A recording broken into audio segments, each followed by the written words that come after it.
Mara boutique du dimanche matin. Tito, on la prend encore une fois, notre Bastille.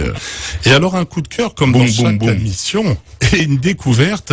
Et là, le Deuhamanou, c'est qu'on s'est arrêté sur le cas d'une artiste qui, elle, correspond bien à cette nouvelle Afrique qui voyage. Elle s'appelle Rukiatou Adoumi. Alors, ça va rien dire à tout le monde, mais si on dit Rocky Gold, sur le coup, tout le monde se dit « Ah, on a déjà vu cette jeune fille qui chante dans la mouvance des groupes comme P-Square, Yemi Alade ou autres, et qui fait un morceau où son français anglais est mélangé.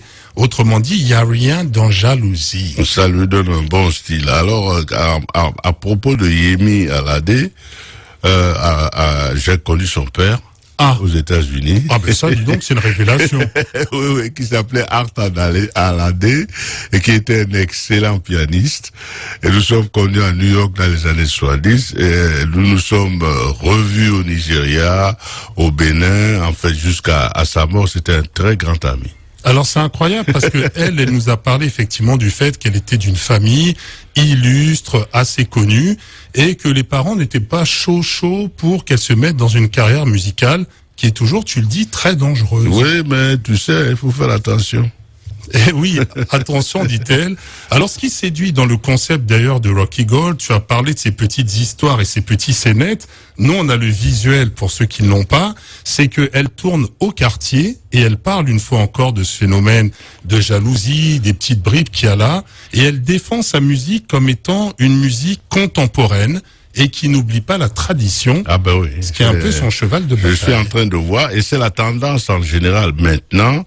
Ce ne sont plus les Dallas, avec les grosses bagnoles et tout.